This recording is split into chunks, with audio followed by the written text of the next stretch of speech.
and biased officiating. Beyond that, Arsenal Football Club once again showed their dominance against Chelsea Football Club at the bridge last night. Details of this and many more is going to come your way when we are back from this short break.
All right, welcome back from that short break. I'm not here alone this evening because I have my colleague here joining me.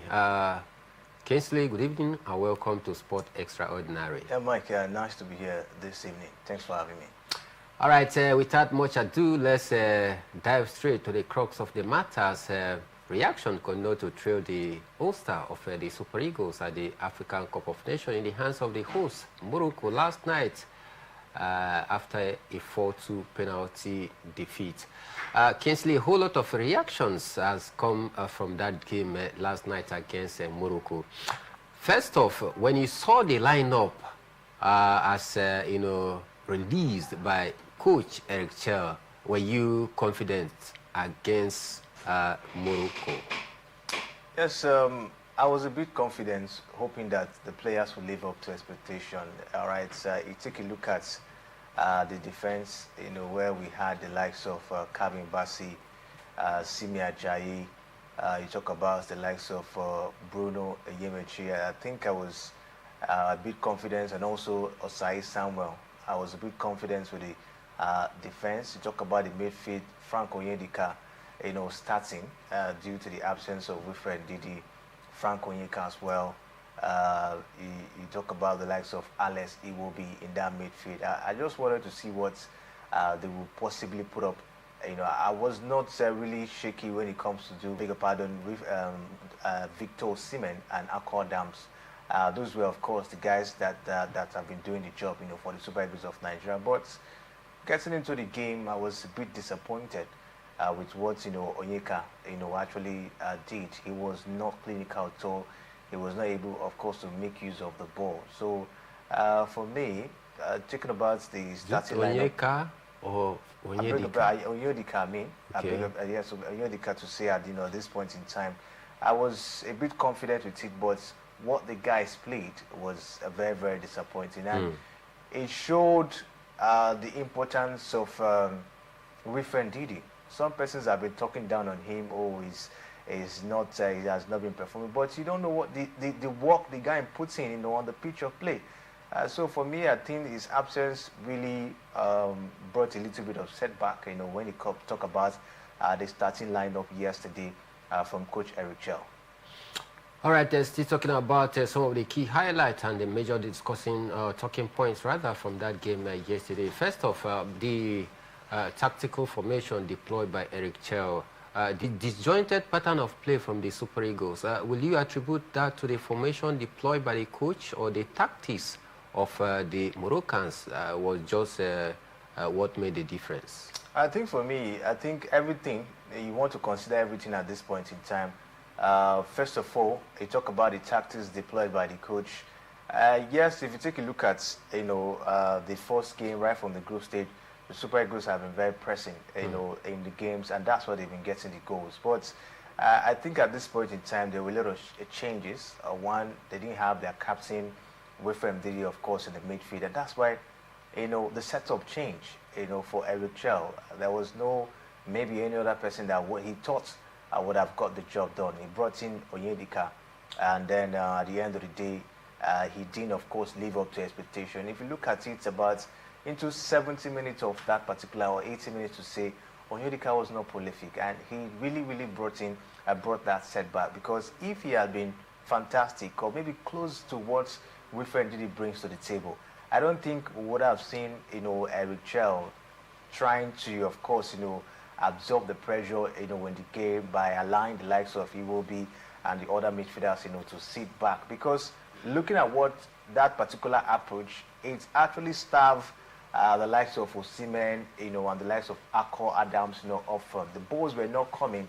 We were not seeing those true passes as well. And you can't take it away from the Moroccans. Their defense and their midfield were very, very formidable. Before the Super Eagles of Nigeria will even get 2 or 3, 4 or 5 touches of the ball, they are already there at this point in time. And if you take a look at the formation, even before that game, Eric Chell talked about absorbing pressure in that encounter. That's what he did. So I think for me, if we have gotten Wilfred Ndidi in that encounter, maybe he won't have, of course, adopted that approach of trying to sit back and absorb the pressure, and maybe go on the counter as a stand. So I think the absence of Wilfred Ndidi was, of course, the core reason why he had to switch things in that particular encounter. And this, of course, brings me to the fact that we need more midfielders in the Super Eagles of Nigeria, because you can't tell me, oh, Wilfred Ndidi is not there and that's why we're suffering, and that's why the midfield, of course, we're suffering. We'll be talking about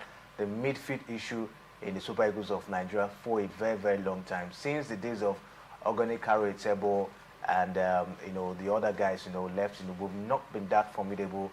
We saw Joe Aribo came. We didn't really see that spark, of course, from him. I think it is just of recent we're trying to see how to even stabilize the midfield with the help of Alex Iwobi, Wilfred Ndidi. We talk about Raphael and Onyedika as well at this point in time, but we've not really gotten the best of midfielders so far. And I think for me, yesterday, if we have maybe gotten a like-to-like replacement, maybe in the position of Wilfred Ndidi, I don't think I would have possibly absorbed so much pressure yesterday in that encounter. So it calls for the Nigerian Football Federation, Eric Chell, if he's still going to continue as the Super Eagles coach, to look out for more midfielders to make sure that, of course, things like this, of course, do not happen going forward.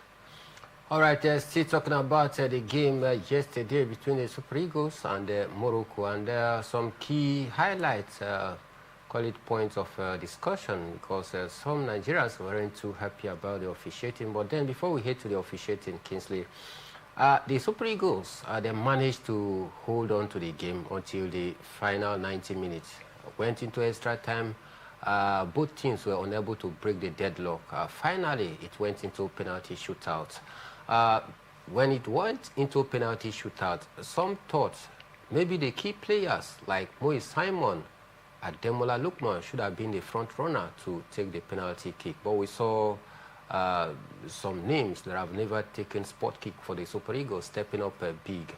Will you say this selection of penalty takers was justifiable, or you think the coach just did that based on what he saw in training? The first thing first, you ask yourself, did they really undergo training when it has to do with penalty? Did they train? Did they prepare their mind knowing that possibly this game might get to penalty? That's the question, because if you take a look at the way the Super Eagles of Nigeria they've played penalties, you will see I don't think they've been training. When it comes to do with penalty, I don't think they've been preparing for it. First was against DR Congo in the World Cup qualifiers. They actually missed about 3 penalties, in that encounter. All right, so it didn't look as if they prepared for that one. And yeah, we saw what happened yesterday as well. All right, but if you take a look at the penalty selection, for Verichel, somehow you want to fault him, all right? Why bringing we've been talking about him trying to avoid defenders, in penalty. We saw Bruno, that he didn't have a good game yesterday. For me, I think he had, but you take a look at the penalty. For me, it was a very poor one. I think the one that blew the cameras back was that of Samuel Chukwueze. I don't know if he was even prepared. That was a very, very lazy penalty, from Samuel Chukwueze. I don't know if it's as a result of the fact that he came in late, in the encounter. I think the reason was to, of course, maybe come help in the penalty shootout. So you look at it at this point in time, we really want to blame Richel for the fact that the players didn't play their parts in terms of scoring the penalty. I don't think you want to blame him. Penalty is a game of luck. You might bring the very best of penalty taker, and he might miss. So for me, getting to that stage at this point, you want to hang the blame on Eric Chell. You are a player, all right? So as a player, you should be prepared for anything. You could be asked to play a penalty, all right? So for me, at this point in time, I won't hang the blame on Eric Chell. He made the selection. It was left for the players, of course, to go do their job and maybe get the job done for the Super Eagles of Nigeria. But for me, the players didn't live up to expectation, and it's a very, very poor one. We'll understand that maybe there were some other players Nigerians were expecting to come take up those penalty, like Ademola Lookman and the rest of them. But like I mentioned, you never talk about Ronaldo as well. Miss penalty, anybody can miss penalty. So it's a game of luck. It's just about the player at the moment being able to, absorb the pressure and get the job, done at this point in time. So I know some person want to fault Eric Cher in terms of the selection for the penalty, but I think it's a game of luck. The man did his best by selecting the players. Those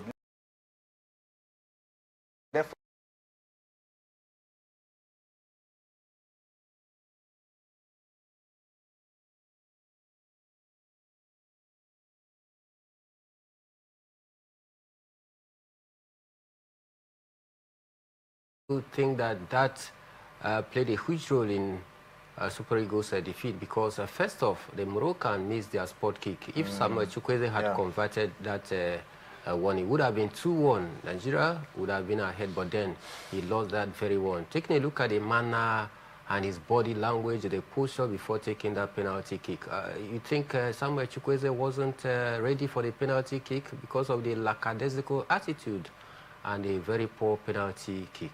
I can't really tell if he was ready. If you have converted that one, I think we would have seen high level of confidence for the Super Eagles of Nigeria.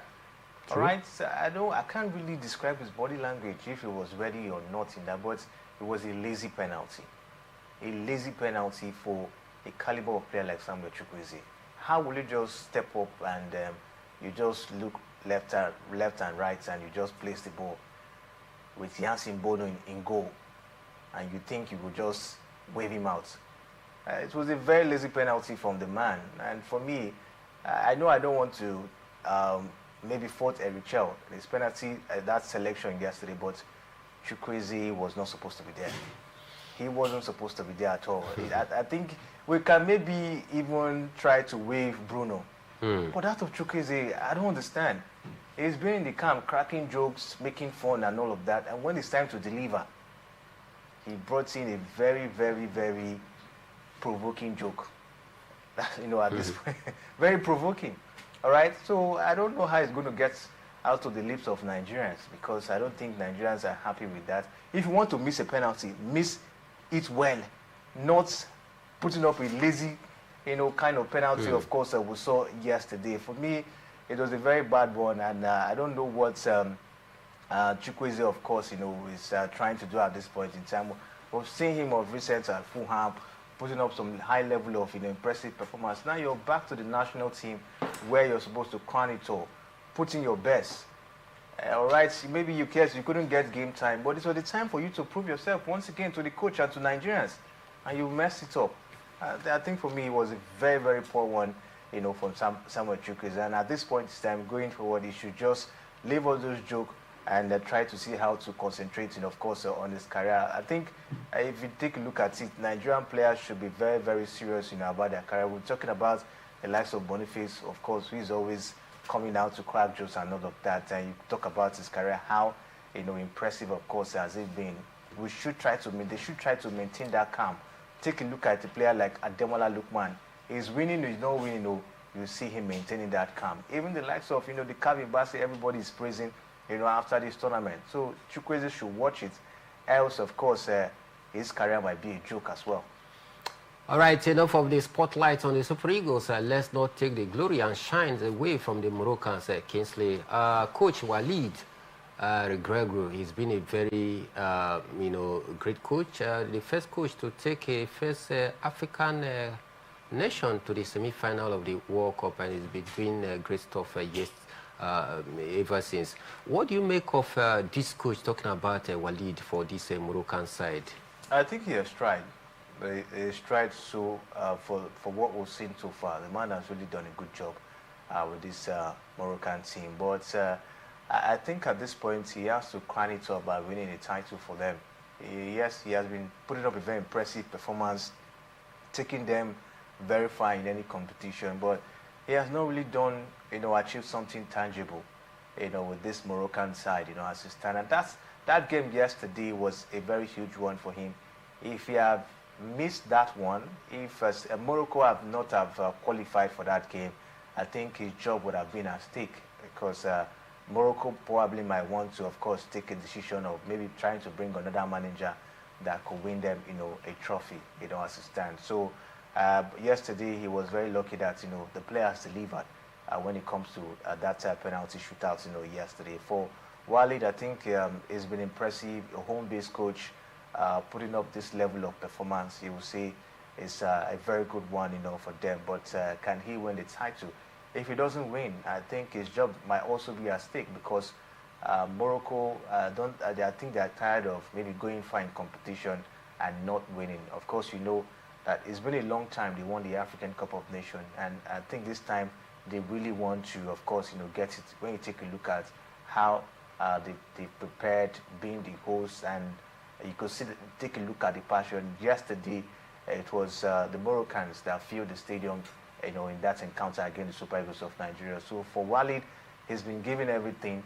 It's time to deliver, and I just hope that this might just be the time where, of course, he will hand over a tangible trophy to Morocco after a very, very long time.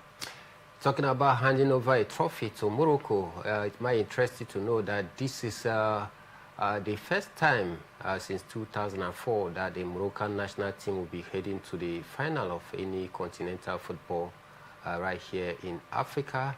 And then again, their quest to win the AFCON title, yes, date back in 1976. So if they get to win this very one, it's going to be a long-awaited record broken by Walid Regragui. And we just hope that Morocco can, go further to win this particular final to crown their efforts.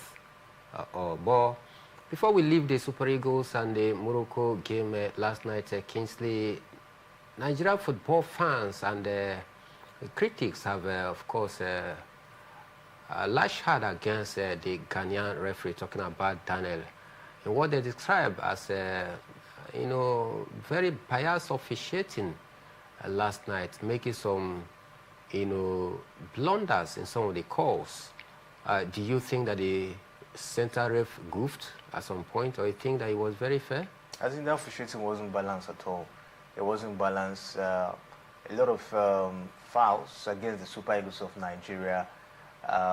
He was, of course, very quick, to dish out the card when he, of course, when the Super Eagles, when he consigns, the Super Eagles of Nigeria. But we saw the Moroccan players, causing a lot of havoc to say in that encounter. But he found it difficult, of course, to dish out the cards. So if you take a look at that game, about 3 or 4, 5 Moroccan players would have been yellow carded, in that encounter. But the center referee, of course, found it difficult to dish out the card, especially when Morocco had fought, in that encounter. And if you look at it, I think there's high level of bias. I don't know, maybe if it's as a result of the rivalry between Nigeria, and Ghana, and then he decided to put up such a very poor officiating. I don't think the game was balanced. I think it was as if everything was against the Super Eagles of Nigeria in that encounter. The center ref against them, the fans as well. All right, the Moroccan players piling up the pressure against the Eagles. So a whole lot of forces last night against the Eagles, and the referee didn't really, of course, come up with a very good officiating. And for me, it was very bad. I thought he was going to try to change the narrative, because when he was appointed, Nigerians were not really happy about it. I thought, of course, he was going to maybe change that narrative and try to be fair in that one. Or maybe we never can tell if that is what the organizers of the tournament probably might have, scripted down, at the end of it. I don't think probably that would have been the case. But whatever it is, for me, I don't think he did a good job yesterday. If he was somehow against the Super Eagles of Nigeria in that encounter. All right, center ref Kingsley, goes with the opinion of so many Nigerian football followers about the unbalanced officiating from the Ghanaian ref. Beyond that, Kingsley, we saw some dignitaries and some celebrities on the stand yesterday. We saw the likes of Odumodu Black, yes, one of Nigerian entertainer. We saw Prof himself talking about Arsene Wenger on the stand. We saw Patrice Motsepe, to mention but few of the dignitaries that were there to watch the game live yesterday. First off, do you think that the level of football played by both sides yesterday actually appeased the big names that we saw on the stand? It was a high-profile game, all right, and the play, of course, lived up to expectation, despite the fact that it was Morocco piling most of the pressure in that encounter. But when you take a look at the doggedness, the resilience and tenacity of the Super Eagles of Nigeria, despite the fact that, of course, they were not really that much formidable, at least you could see that that's a very massive game. Nigerians were on their toes. Everybody were on their toes yesterday, trying to see what the outcome for the game, of course, would look like. A lot of pressure, in that encounter, especially when you take a look at how the Moroccans were piling the pressure in that one. So for me, I think the performance from both sides really, really lived up to expectation. And seeing the likes of Arsene Wenger, in the stand was a morale booster. That should tell you that, the African football is going places. Well, gradually, of course, going global, at this point in time. And kudos to the CAF president, Patrick Motsepe. I think he's been in all the games so far, in the tournament. And it's been of course, a very impressive one. Seeing him being so passionate to take a look at, what, is going on, in the tournaments, So it was a very impressive one. And some Nigerians as well who were that benevolent, of course, to go down to support the Super Eagles of Nigeria. So far, so good. You take a look at it, Mike. This African Cup of Nations has really, really lived up to expectation. The organization, the support from the fans, and all of that, I think it's really been an impressive one. We look forward to see what comes up. But I tell you, it would have been very, very entertaining if the Super Eagles of Nigeria have qualified to the final. All right, great games, great organizational structure from the Moroccan side, great pitches that we saw out there. We just wish and hope that Africa will keep up with this high standard in what we've seen at the ongoing African Cup of Nations thus far. Beyond that, Senegal also booked their place in the final of the African Cup of Nations out there in Morocco, thanks to a solo striker from Sadio Mane, who struck outside 18-yard shot to settle the KG counter between Egypt and Senegal. Sadio Mane, he came to the party when it matters most. This is where you see big names players stepping up big to deliver the mandates for their team, and Sadio Mane was in high spirit to fire Senegal into the final of the AFCON. Senegal will be meeting the host in the final, Morocco. Senegal, another very good side. We've seen them play some attacking football and beautiful football so far in this tournament. But coming up against the host, do you see Senegal going past the scare of the Moroccans? I think so. Senegal might just want to hold their own once again. I saw that game yesterday against Egypt. For me, it was a little bit of a boring game. The Egyptians were not that biting as well. Even the Senegalese as well. We didn't see much, aggression from them in that, particular encounter. But I think that's one advantage of having a big name player, of course, in a team like, Sadio Mane. When it matters most, of course, you see him deliver. And that's what we saw yesterday with that, shots outside the 18-yard box. And, of course, they were able to get that 1-0 victory. But you take a look at Senegal as a team, very, very impressive. They've been fantastic from the attack down to the midfield, especially the defense as well. They've been that very fantastic, of course, in the defense. So it's going to be a tough one for Morocco. I don't know how they're going to do it this time. If they want to, if all the people in Morocco will be in the stadium that day, no problem. Even though the center referee will be for them, no wahala.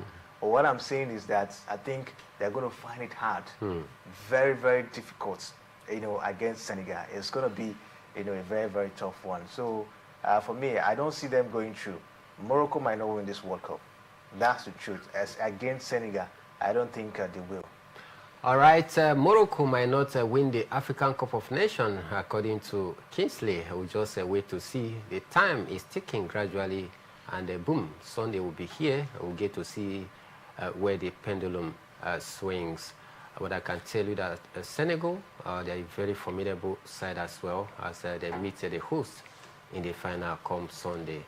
We'll just keep our fingers crossed, hoping to see the best of football, and the better side should win that very one. Still talking about the AFCON, former Super Eagles striker Dion Jude Igalo has named the Super Eagles defender Calvin Bassey as the best in his position at the 2025 African Cup of Nations. According to him, the Fulham defender has been outstanding and has taken charge of the Super Eagles defense. Nigeria have won all their matches at the ongoing African Cup of Nations, scoring 14 goals in the process and keeping clean sheets in their last 2 games before bowing out via penalty shootout to the host Morocco last night. Do you agree with Dion Jude Igalo that Calvin Bassey is the man for the Super Eagles in terms of the defense line? Of course, he is the man. There's no debates there. We saw what he did in the tournament. The man was very, very fantastic, in the defense. I think he was the reason why other defenders even have to even try to play well from what we've seen. Calvin Bassey has been very impressive for the Super Eagles of Nigeria. I really, really thanked him for the impressive, display yesterday against Algeria. Even when he was even yellow carded, earlier on in the game, he still has that composure. We still saw him, of course, trying to, from him. The man he has everything, you can look at for, in a defender. And for me, he's really, really a complete, central defender. We should give it up to him at this point in time. When you talk about the best defender so far in this tournament, Calvin Bassey, of course, should be recognized.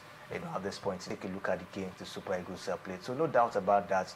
I think you want to give him that crown. All right, Calvin Bassey did a humorous job, according to Dion Jude Igalo, and I just can't agree less with him because he's been very good, a solid rock at the back, confidence on the ball, and passes the ball accurately well. In fact, he was at the heart of the Super Eagles defense at this African Cup of Nations, dishing out some key tackles and pivotal passes that have actually helped the team to go thus far before being knocked out by Morocco last night. Away from that, some stories are still emanating from the African Cup of Nations as the Burkina Faso have disowning the country's elimination from the African Cup of Nations by arch rivals, Ivory Coast. The decision was confirmed yesterday by Burkina Faso's Football Federation President Omaru Sawadogo, who cited performances that fell short of expectation at the continental tournament. You think this is right to let the coach go just because they failed to the firepower of one of the favorites, Ivory Coast? In fact, the defending champion. Was it right to sack the coach, even members of his backroom staff? Yeah, of course, when you don't perform very well, what do you expect, as a manager? Coaching job is, when it comes to coaching, it's about hiring and firing. At this point in time, when you don't deliver, your job is at stake. So for me, I think they know what is good for them, at this point in time. Maybe they've made their analysis and calculations. They know that the coach, of course, is not good enough for them, and that's why they have to let him go, at this point in time, trying to see how they can maybe get another manager that will come, of course, strengthen teams. For Burkina Faso, yes, wasn't really a good one for them. So losing against Ivory Coast and at the end of the day, coming back to sack their manager, it shows that they really want improvements, when it comes to the national team, and we'll see how far they will go in trying to make sure they put things, right after letting the manager go. All right, we'll just see how this one is going to go, and wait to see the new coach that will be appointed to take over the helms of affairs for the Burkina Babes. But at this point, we'll take a quick break, and when we are back, we'll head straight to Europe and service some of the big results that came through last night. Arsenal were also in action against their rivals, talking about Chelsea and other results that came through in the Copa del Rey as Real Madrid new coach begins life on a losing note. Details on this, and many more will be yours when we are back to take you through some of the key stories. Don't go anywhere, because we'll be back in a jiffy.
All right, you're welcome back from that short break. You are still onto Atlantic Television Network, and this is Sport Extraordinary, where we talk the extraordinary things happening in the world of sport. And Kingsley is here, and together we are taking you through some of these extraordinary things happening in the world of sport. I told you the first half of the show how the Super Eagles got eliminated from the African Cup of Nations by hosts Morocco. We also brought you a story on how Burkina Faso has sacked their head coach alongside the backroom staff, not also forgetting that Senegal also breezed their way through to the final of the AFCON by seeing off Egypt with a 1-0 victory.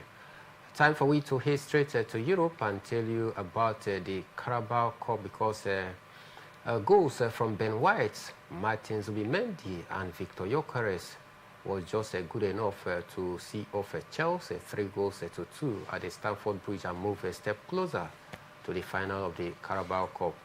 Kingsley, impressive display from Arsenal as they continue their hunt for major laurels this season. Yes, I think for me it's a good one. Mikel Arteta not leaving any stone unturned, trying to grab everything he can grab. Beating Chelsea yesterday, I think, was a good one. Even when the new manager, talking about Liam Rizino, took over the helm of affairs yesterday, Arteta was still able to ground out something. Goals coming from Ben White. You talk about Zubimendi, in that encounter. I think for me, it's been an impressive run, and it shows that this Arsenal side, they are not ready to slow down, anytime soon. When you take a look at their firing power, how they've been consistent, so far. It was a good win for them yesterday at Stamford Bridge, and I think they will get the job done, at Emirates. That one, of course, won't be a very difficult one. I understand this 3-2 scoreline. Yes, Chelsea are still in the game if you want to look at it critically, but I think Arsenal will want to make sure they do everything to make sure they skate through to the final. I think it should be a season of trophies, for Arsenal. Looking at the fact that they've been looking for titles for a very long time. The Premier League, they haven't won it for some time now. They have not won the Champions League. So if they can lay their hands on some of these domestic titles and crowning up with the Premier League title, or maybe the Champions League, it will be a good season for them. For me, I think this is Arsenal's season. This is Arteta's moment to change the narrative of how people, of course, view Arsenal. So it was a beautiful game for them. We just hope that, they keep the consistency going forward. Good one for Arsenal Football Club, and they continue their consistency and chase for major laurels for this season as they went away from home to humble Chelsea in front of their home fans. 3-2. KG a counter it was though, but then Arsenal takes the advantage and they glory back to Emirates, where they will be waiting Chelsea for a runner, because 3-2, Arsenal, no doubt they have the advantage, but then the double striker from Alejandro Garnacho will prove very decisive as they go to Emirates for the return leg. That's all to play for, for Chelsea in that encounter.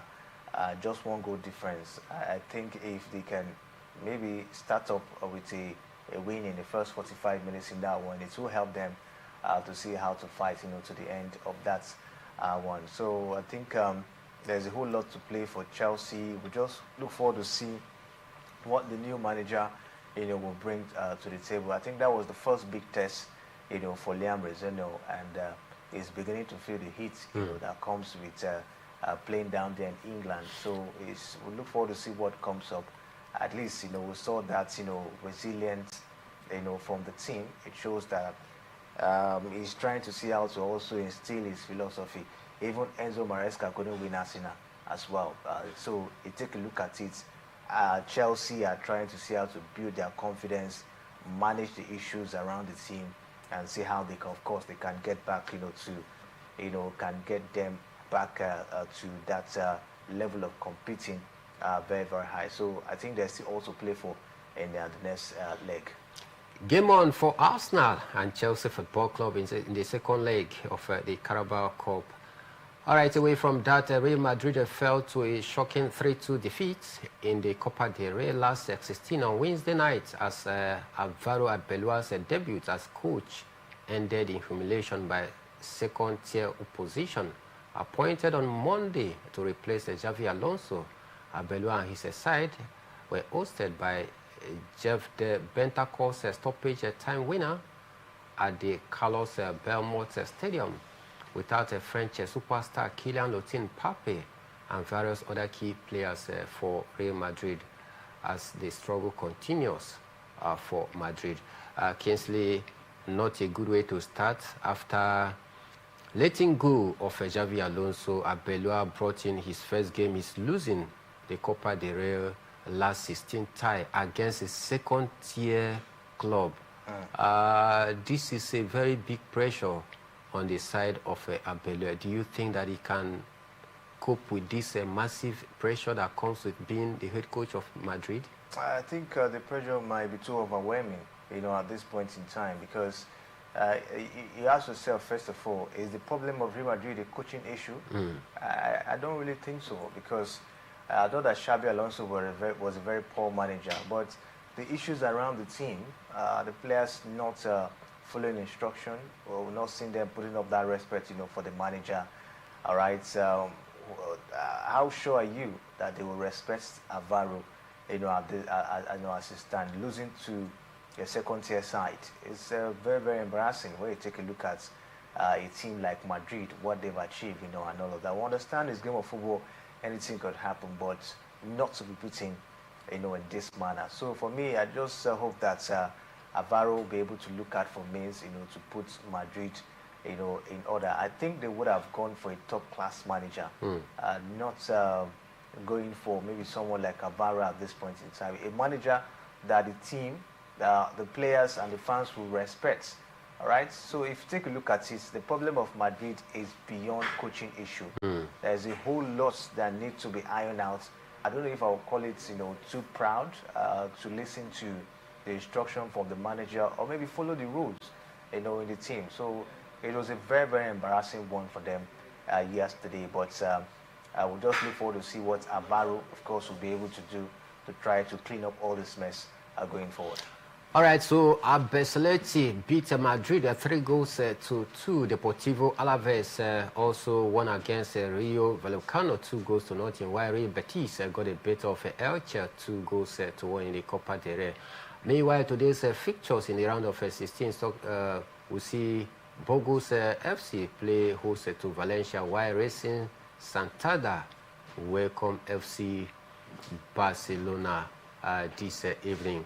All right, some big stories from the EPL before we bounce out of the building, because Tottenham Hotspur has confirmed that their sporting director, Fabio Paratici, will leave the club after just 3.5 months, bringing a brief spell in North London to an early end. According to a popular sports station in England, the club announced the decision in a short statement confirming that Paratici will step away from his role with immediate effect. Any cause for this, leave for Paratici? Less than 4 months of appointment is about to leave. Any story, or is there any misunderstanding among the sides? I think we just have to keep our fingers crossed. When issues comes up like this, definitely there must be an internal wrangle.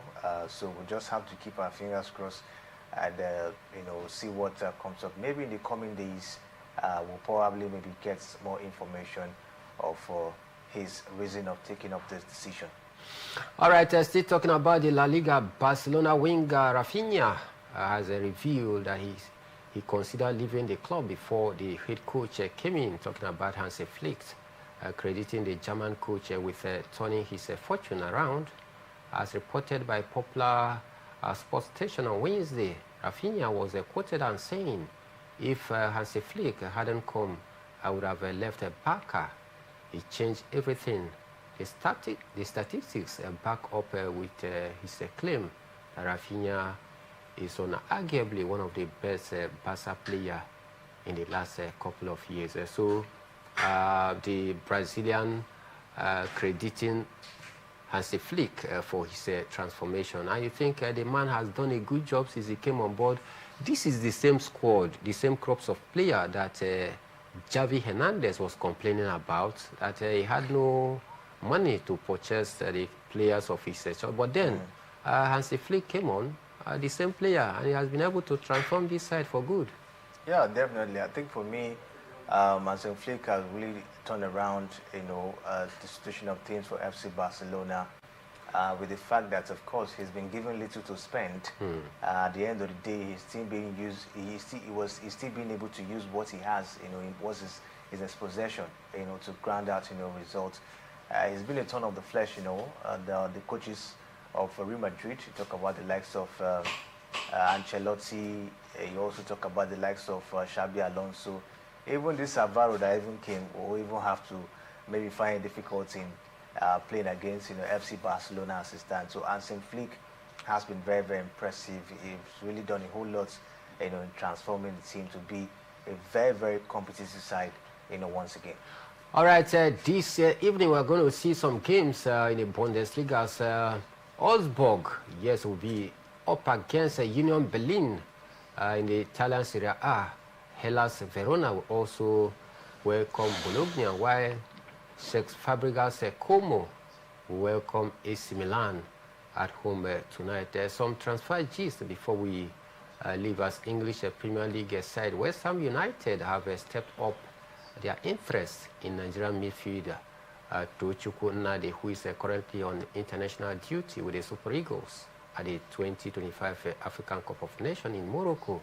The Hammers have been tracking the SV Zelt Wegem player for several months following a series of impressive performances for the Belgian side. More of some of big transfer gist will come your way tomorrow when we make a return for yet another bumper package of Sport Talk right here on Atlantic Television Network. I did a show this evening alongside Kingsley Emmanuel. My name is Emmanuel Michael, the Prime Minister of the Airways. You can go down to our different social media handles and keep up the discussion. On Facebook, we are live up there as we speak. Go to Instagram and YouTube as well on Atlantic Television. Follow us up there, and then we'll definitely get back to you. Kingsley, before we leave, any final words? Yeah, we look forward to see what comes up. It is done and dusted for the Super Eagles of Nigeria. So we'll see what